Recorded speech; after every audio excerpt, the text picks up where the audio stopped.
Welcome students to grey matter enhancer. আজ আবার child সাইকোলজির কিছু প্রশ্ন আলোচনা করব উত্তর সহ। তাহলে আজকের ক্লাসে কি কি প্রশ্ন আছে দেখে নেই চলো। প্রথম প্রশ্ন, চিন্তনমূলক মাত্রায় পাঠদান হলো ভ্রান্তিকে নিরুৎসাহ না করা, পাঠদানকালে শিক্ষার্থীকে যে কোনো প্রশ্ন করার সুযোগ দান, শ্রেণীকক্ষের পরিবেশকে নিয়ন্ত্রণ মুক্ত করা, উপরের সবগুলি। উত্তর হবে উপরের সবগুলি। পরের প্রশ্ন, নিচের কোনটি সঠিক? প্রাক্ষোভিক ভারসাম্য শিখনের একটি আবশ্যিক শর্ত, শিখনের দ্বারা প্রক্ষোভ নিয়ন্ত্রণ করা সম্ভব, শিখনের দ্বারা প্রক্ষোভ শিখনের পক্ষে সহায়ক, উপরের সবগুলি। উত্তর হবে উপরের সবগুলি।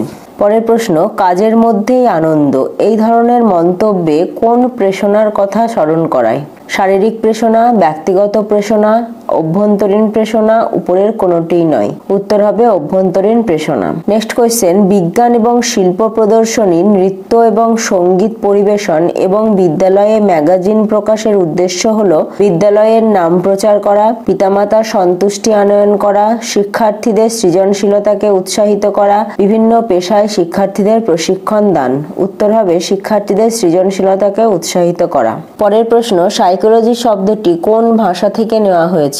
ইংরেজি, লাতিন, গ্রিক, জার্মান। উত্তর গ্রিক। পরের প্রশ্ন, মন্তেশ্বরী স্কুলে শিক্ষকের প্রধান হাতিয়ার হলো বিশেষ শিক্ষা সামগ্রী, চারুকলা, খেলা ও সঙ্গীত চর্চা, গল্প বলা ও ছবি আঁকা। উত্তর খেলা ও সঙ্গীত চর্চা। কার মতে শিশুদের উচিত মাতা পিতার থেকেও শিক্ষকদের বেশি সম্মান জানানো? রেন, ফিকারো, প্লেটো, অ্যারিস্টটল। উত্তর হবে অ্যারিস্টটল। আধুনিক শিক্ষা ব্যবস্থায় কাকে বন্ধু দার্শনিক ও পথপ্রদর্শক বলা হয়ে থাকে? মাতা, পিতা, সহপাঠী, শিক্ষক। উত্তর হবে শিক্ষক। সামাজিক বিজ্ঞানের ক্লাসকে আকর্ষণীয় করে তুলতে শিক্ষক নোটস দেবেন, বাড়িতে লেখার কাজ দেবেন, বিভিন্ন ভূমিকায় অভিনয় করে দেখানোর উপর জোর দেবেন, অতিরিক্ত পড়াশোনার উপর জোর দেবেন।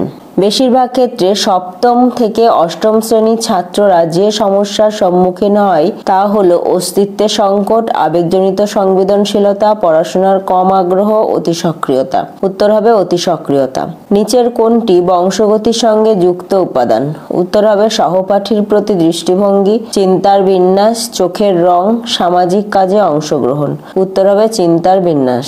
আজকের ক্লাসের লাস্ট প্রশ্ন, শিক্ষাবিদ হিসাবে রুশো কেমন ছিলেন? আদর্শবাদী, প্রকৃতিবাদী, বাস্তববাদী, মৌলবাদী। উত্তর হবে প্রকৃতিবাদী। তাহলে আজকের ক্লাস এই পর্যন্তই, আবার দেখা হচ্ছে পরের ক্লাসে।